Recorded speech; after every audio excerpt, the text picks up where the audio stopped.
This is Joe Smith from the Midwest Football Podcast. Please remember to like, subscribe, and leave a comment. It all helps us grow our show. Look for our full show, too, anywhere you find podcasts. Links below. If you were to build around, you were coming off a 13-win season. Instead of going after Hendon Hooker, I think, not to sound like a broken record, but go get one of the offensive linemen, whether it be a right tackle or right guard. I think you'll do Cousins a big favor. You don't have that. You don't have a second round pick, but the third round pick, you can get one of the many receivers that could pan out, and you're not asking him as much as you might if you drafted him earlier for another team, because you got TJ Hawkinson in the middle. You have Justin Jefferson as the possibly best receiver in the league. So if you can get shore up that line and shore up the receiver core with their first and third pick, I think that gives you a championship window. And then you really get to find out if Cousins is worth the contract or not, because you've done everything you can to help him out. Yeah. Last episode, we talked about what makes a championship window, and it comes down to what's your quarterback's contract. Do you have a top 3 quarterback in the league where it doesn't matter what he's getting paid? Do you have a good quarterback on a rookie deal? Well, right now, the Vikings have a reasonably priced veteran. Kirk Cousins is making mid 30s, I think, cap hit in the low 30 million. I think he's out of the top 10, despite the fact that his contract was originally number one. And fully guaranteed, Yeah. or just about. Yeah. Yeah. So that means that there's room around Kirk Cousins to actually put some dudes and develop a team.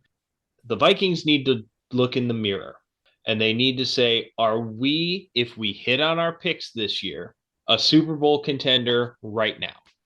If they are, go all in. If not, screw it. And that's where you draft the quarterback and take the swing. And if you stink and fall off the planet, oh, well, you're getting out of a couple other teams' way for the moment, and you're going to get the quarterback the next time. It's the philosophy of you keep drafting quarterbacks until you're sure you've got one.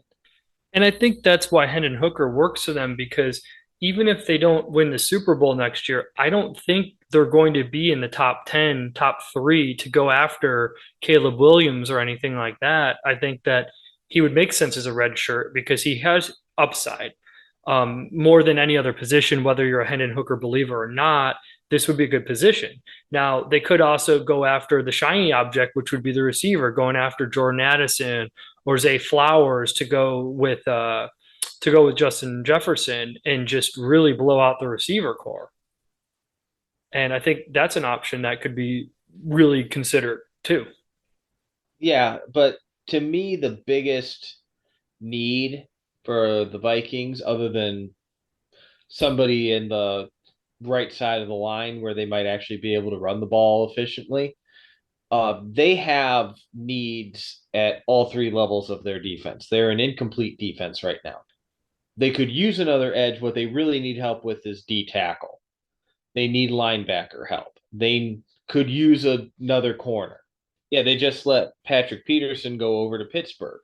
Yeah. And I think that end is one position because they got Marcus Davenport in that free agency, and they still have Zendarius Smith on the ends. Now, there's a lot of rumors he might be a cap casualty at some point, though, in which case they would be in the defensive end market.